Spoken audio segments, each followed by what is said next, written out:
안녕하세요. 오늘도 영상을 찾아와 주셔서 감사합니다. 여러분, 이별은 실패가 아닙니다. 사람은 인생을 살며 수많은 약속을 합니다. 그 중에서도 가장 오래, 가장 무겁게 마음에 남는 약속이 있습니다. 평생을 함께하겠습니다. 그러나 세월은 늘 약속한 방향으로만 흐르지 않습니다. 함께 웃던 날보다 침묵이 길어지고 말 한마디가 숨이 되는 날들이 쌓이다 보면 어느 날 우리는 돌이킬 수 없는 선택 앞에 서게 됩니다. 이혼, 이 두 글자를 마음속으로 꺼내는 데에 수십 년이 걸린 분들도 계실 것입니다. 서류 한 장으로 끝난 일처럼 보이지만 그 안에는 평생의 기억과 후회와 견딤이 함께 적혀 있습니다. 많은 분들이 이혼 후에 이렇게 묻습니다. 내가 잘못 산 것일까요? 참았어야 했던 걸까요? 이 나이에 이렇게 혼자가 되어도 되는 걸까요? 부처님께서는 이런 질문을 하는 사람에게 곧바로 답을 주지 않으셨습니다. 대신 조용히 이렇게 물으셨습니다. 그대는 지금 무엇을 잃었다고 생각하고 있습니까? 사람들은 말합니다. 배우자를 잃었다고, 가정을 잃었다고, 남은 인생의 의미를 잃었다고. 그러나 부처님께서는 그 말 뒤에 숨은 더 깊은 마음을 보셨습니다. 사람이 이혼으로 가장 괴로운 이유는 사람 하나를 잃어서가 아니라 함께였을 때의 나 자신을 놓지 못하기 때문이라는 것을 이미 알고 계셨기 때문입니다. 이 영상은 이혼을 옹호하지도 비난하지도 않습니다. 다시 시작하라고 재촉하지도 참고 살았어야 한다고 말하지도 않습니다. 다만 이혼이라는 고통 앞에서 부처님은 이 마음을 어떻게 바라보셨는지 그 시선을 함께 들여다보고자 합니다. 이제 첫 번째 이야기를 시작하겠습니다. 제 1장 인연은 왜 끝나는가? 부처님께서는 인연에 대해 이렇게 말씀하셨습니다. 만남이 있으면 반드시 흩어짐도 있다. 우리는 흔히 인연을 약속으로 착각합니다. 지키지 못하면 죄가 되고 끝나면 실패가 된다고 믿습니다. 그러나 부처님의 눈에 인연은 약속이 아니라 흐름이었습니다. 비가 내리고 꽃이 피고 그리고 지듯이 인연 또한 머물다 사라지는 하나의 과정일 뿐이었습니다. 처음 만났을 때를 떠올려 보십시오. 그때는 분명 서로에게 기대도 계산도 없었습니다. 그저 마음이 움직였을 뿐입니다. 하지만 시간이 흐르며 우리는 인연 위에 많은 것을 올려놓았습니다. 역할을 올려놓고 책임을 올려놓고 기대와 의무와 두려움을 쌓아 올렸습니다. 그리고 어느 순간 인연은 더 이상 흐르지 못하고 무거워진 짐이 되어버립니다. 부처님께서는 인연이 끝나는 순간을 누군가의 잘못으로 보지 않으셨습니다. 다만 이렇게 보셨습니다. 이미 흐르지 못하는 것을 붙잡고 있으니 괴로움이 생기는 것이다. 이혼은 인연이 끝났다는 사실보다 끝난 인연을 인정하지 못하는 마음에서 더 큰 고통을 낳습니다. 많은 분들이 말합니다. 그래도 끝까지 가야 하는 거 아니었을까요? 이 나이에 인연을 끊는 게 옳았을까요? 부처님은 옳고 그름보다 먼저 이렇게 묻습니다. 그 인연 안에서 그대의 마음은 날마다 죽어가고 있지는 않았습니까? 인연은 살아있는 동안 의미가 있습니다. 그러나 고통만 반복되는 인연은 이미 그 역할을 다한 것입니다. 이혼은 사랑의 실패가 아니라 인연의 생이 다했음을 알아차린 순간일 수 있습니다. 그것을 인정하지 못할 때 사람은 끝난 인연과 함께 자기 자신까지 미워하게 됩니다. 부처님은 그 미움을 멈추게 하려 하셨습니다. 제 2장 더 아픈 것은 이별이 아니라 집착입니다. 이혼을 하고 나면 사람들은 종종 이렇게 말합니다. 사람은 떠났는데 마음은 아직 거기 있습니다. 몸은 혼자가 되었지만 마음은 여전히 과거의 집에 머물러 이미 끝난 대화를 반복합니다. 하지 못했던 말, 들었어야 했던 말들을 하루에도 몇 번씩 되뇌입니다. 부처님께서는 이 상태를 이별의 고통이라 부르지 않으셨습니다. 대신 이렇게 말씀하셨습니다. 괴로움은 떠난 대상이 아니라 붙잡고 있는 마음에서 생긴다. 우리는 흔히 배우자를 잃어서 아프다고 생각합니다. 그러나 조금 더 깊이 들여다보면 잃은 것은 사람이 아니라 그 사람 곁에 있었던 나의 자리입니다. 남편이었던 나, 아내였던 나, 누군가의 보호자였고 누군가에게 의지하던 나. 그 역할이 사라졌을 때 사람은 이렇게 느낍니다. 이제 나는 누구인가? 부처님은 이 질문이야말로 이혼 이후 가장 큰 수행의 문이라고 보셨습니다. 왜냐하면 우리가 평생 나라고 믿어온 것들이 사실은 대부분 역할과 관계로 이루어져 있었기 때문입니다. 부처님께서는 사람에게 이렇게 물으셨습니다. 그대는 아내이기 전에도 존재했고 남편이기 전에도 존재하지 않았는가? 그렇습니다. 우리는 결혼 이전에도 이미 숨쉬고 느끼고 살아가던 존재였습니다. 다만 긴 세월 동안 그 사실을 잊고 있었을 뿐입니다. 이혼 후의 괴로움은 이별 그 자체보다 이미 끝난 역할을 계속 붙잡고 있는 마음에서 더 깊어집니다. 부처님은 집착을 끊으라고 말씀하지 않으셨습니다. 억지로 놓으라고 하지도 않으셨습니다. 대신 이렇게 말씀하셨습니다. 붙잡고 있음을 먼저 알아차리라. 지금도 마음속에서 과거의 장면이 반복되고 있다면 그것을 없애려 애쓰지 마십시오. 다만 이렇게 조용히 바라보십시오. 아, 내 마음이 아직 그곳에 머물러 있구나. 그 알아차림 하나가 집착을 조금씩 느슨하게 만듭니다. 놓으려 하지 않아도 마음은 스스로 풀릴 준비를 하기 시작합니다. 제3장 홀로 남았다는 두려움의 실체.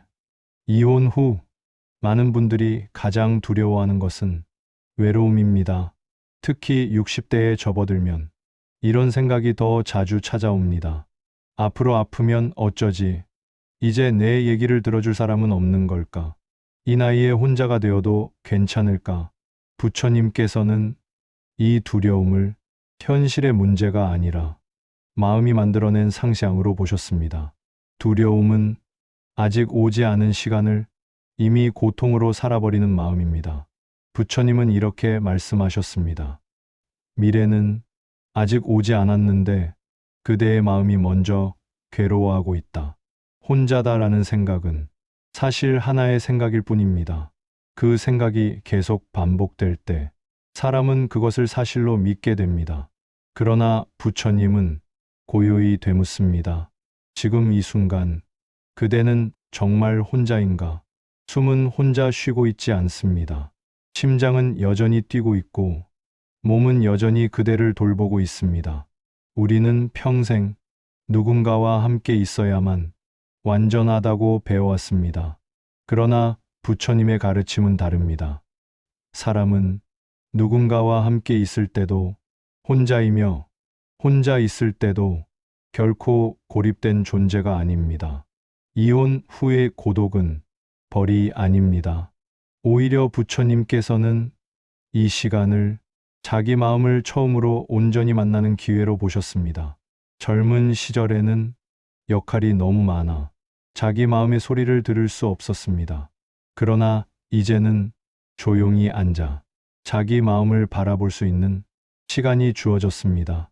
부처님은 이 시기를 이렇게 표현하셨을지도 모릅니다. 그대는 이제 누구의 그림자도 아닌 자기 자신의 자리로 돌아오고 있다. 혼자라는 생각이 올라올 때마다 그 생각을 밀어내지 마십시오. 다만 이렇게 속으로 말씀해 보십시오.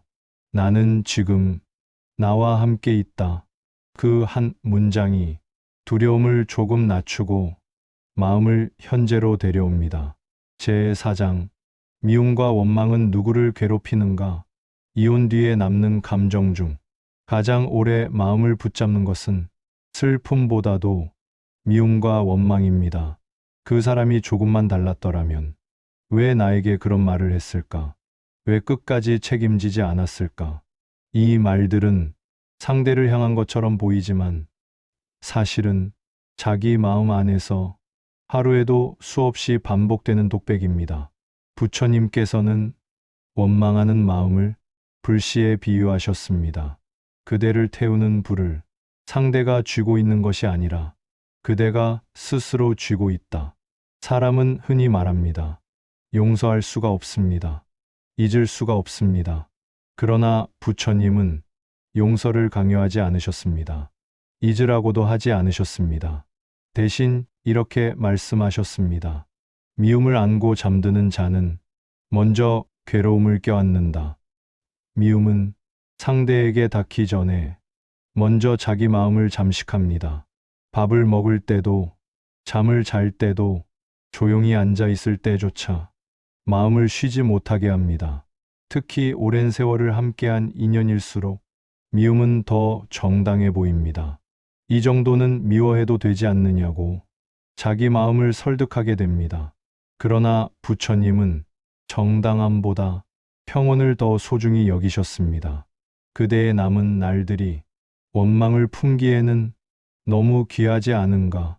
이 말씀은 상대를 위해 원망을 내려놓으라는 뜻이 아닙니다. 그대 자신의 남은 삶을 지키라는 말씀입니다. 원망은 과거에 묶여 사는 방식입니다. 이미 끝난 인연을 매일 다시 살게 만듭니다. 부처님께서는 원망을 끊는 방법으로 이렇게 가르치셨습니다. 먼저, 왜 나만 이런 일을 겪었는가를 묻지 말고 지금 이 마음은 나에게 무엇을 하고 있는가를 바라보라고 하셨습니다. 원망이 올라올 때 이렇게 스스로에게 물어보십시오. 이 생각을 붙잡고 있는 지금 내 마음은 편안한가? 그 답은 대부분 고요하지 않을 것입니다. 그 알아차림 하나만으로도 미움은 서서히 힘을 잃습니다. 부처님은 원망을 없애려 하지 말고 원망이 나를 괴롭히고 있음을 정확히 보라고 하셨습니다. 그 순간 미움은 더 이상 정의가 아니라 내려놓아야 할 짐이 됩니다. 제 5장 비워진 삶의 자리에 남은 것. 이혼 후의 삶은 갑자기 조용해집니다. 집 안의 소리, 식탁의 자리, 하루의 리듬이 달라집니다. 많은 분들이 이 침묵을 견디기 어려워합니다. 그래서 일부러 TV를 켜고 라디오를 틀고 괜히 바쁘게 움직입니다. 그러나 부처님께서는 이 조용함을 도망쳐야 할 공백이 아니라 비로소 찾아온 자리로 보셨습니다. 비워졌기에 드러나는 것이 있다. 평생 우리는 누군가를 위해 살아왔습니다. 맞추고, 참아내고, 역할을 수행하며 하루를 보냈습니다. 그 과정에서 자기 마음은 항상 뒤로 밀려났습니다. 이혼 후의 고요는 그 미뤄두었던 마음이 이제야 말을 걸어오는 시간입니다. 처음에는 그 소리가 불편합니다. 후회가 올라오고 허무함이 올라오고 이게 다 무슨 소용인가라는 생각이 듭니다. 부처님은 이 허무함을 깨달음의 문턱으로 보셨습니다. 모든 것이 덧없음을 알 때 비로소 마음은 집착을 멈춘다. 배우자가 없어진 자리에 아무것도 없는 것이 아닙니다. 그 자리에 그대 자신이 남아 있습니다. 그동안 누구의 기대도 아닌, 누구의 역할도 아닌, 그저 숨 쉬고 있는 존재로서의 나가 그 자리에 있습니다. 부처님께서는 이 상태를 공공이라 하셨습니다. 텅 비어서 허무한 것이 아니라 불필요한 것이 겉여 본래의 마음이 드러난 상태입니다. 이 고요 속에서 사람은 처음으로 자기에게 이렇게 묻게 됩니다. 나는 무엇을 좋아하는가? 어떻게 하루를 보내고 싶은가? 이제 남은 시간, 나는 어떤 마음으로 살고 싶은가? 이 질문들은 젊을 때는 허락되지 않았던 질문들입니다. 이제야 자기 인생이 자기 손에 돌아온 것입니다. 부처님은 이 시간을 두고 이렇게 말씀하셨을 것입니다. 그대는 잃은 것이 아니라 너무 늦기 전에 자기 삶을 되찾았다. 제 6장 이혼 이후의 삶은 벌이 아닙니다. 많은 분들이 마음속 깊은 곳에서 이렇게 생각합니다. 이혼은 내가 잘못 살아온 결과다. 이건 내 인생에 내려진 벌이다. 부처님은 이 생각을 가장 먼저 내려놓아야 할 생각으로 보셨습니다. 삶의 벌을 내리는 이는 없다. 다만 원인을 모르고 결과를 맞이할 뿐이다. 이혼은 심판이 아닙니다. 인생에서 탈락한 표식도 아닙니다. 그저 하나의 조건이 끝나고 다른 조건이 시작된 것입니다. 부처님께서는 삶을 언제나 과정으로 보셨습니다. 어느 한 장면으로 사람의 인생을 판단하지 않으셨습니다. 이혼 이후의 삶은 비참해져야 할 이유가 없습니다. 누군가의 짝이 아니어도 삶은 충분히 완전할 수 있기 때문입니다. 부처님은 완전함을 누군가와 함께 있는 상태가 아니라 자기 마음과 싸우지 않는 상태로 보셨습니다. 이제는 맞추기 위해 애쓰지 않아도 됩니다. 증명하지 않아도 됩니다. 견뎌내지 않아도 됩니다. 남은 삶은 성과가 아니라 평온을 향해 가도 되는 시간입니다. 부처님께서는 노년의 삶을 가장 깊은 수행의 시기로 보셨습니다. 왜냐하면 이 시기에는 잃을 것이 거의 없고 그래서 놓을 수 있기 때문입니다. 이혼을 겪은 삶은 부족한 삶이 아닙니다. 오히려 삶의 무게를 알고 고통의 성질을 아는 삶입니다. 그만큼 깨달음에 가까운 자리입니다. 그대는 이미 충분히 살아냈습니다. 이제 잠시 눈을 감고 지금까지의 시간을 조용히 떠올려 보셔도 좋겠습니다. 누군가의 배우자로, 누군가의 가족으로, 그리고 책임을 지고 살아온 긴 세월이 있었습니다. 그 길이 항상 옳았다고 말할 수는 없어도 그 길이 가볍지는 않았다는 것만은 분명합니다. 부처님께서는 그 무게를 아셨습니다. 그래서 이혼한 이를 향해 꾸짖는 말씀을 남기지 않으셨습니다. 대신 아주 낮고 조용한 목소리로 이렇게 말씀하셨을 것입니다. 그대는 도망친 것이 아니다. 무너진 것도 아니다. 그저 오래 견뎌온 것이다. 이혼은 삶의 실패가 아닙니다. 평생을 살아내며 자기 마음이 더는 버틸 수 없다는 사실을 정직하게 받아들인 순간일지도 모릅니다. 참는 것이 미덕이던 시대를 살았고 말하지 않는 것이 책임이던 세월을 살았기에 이 선택은 누구보다도 쉽지 않았을 것입니다. 그러니 이제는 스스로를 조금은 놓아주셔도 됩니다. 부처님은 노년의 삶을 내려놓는 법을 배우는 마지막 공부라고 하셨습니다. 누군가의 기대도, 과거의 선택도, 이미 끝난 인연도 이제는 조용히 내려두어도 됩니다. 그대의 남은 시간은 증명하기 위한 시간이 아니라 숨 쉬기 위한 시간입니다. 아침에 눈을 뜨고 오늘 하루를 무사히 살아내는 것, 그것만으로도 이미 충분한 삶입니다. 혹시 오늘도 마음 한켠에 이런 말이 남아있다면 이렇게 스스로에게 말씀해 주십시오. 나는 잘못 살지 않았다. 나는 최선을 다해 여기까지 왔다. 이제는 조금 편안해져도 된다. 부처님께서는 바로 그 순간을 깨달음에 가장 가까운 자리라고 보셨습니다. 이 영상을 듣고 계신 지금 그대는 혼자가 아닙니다.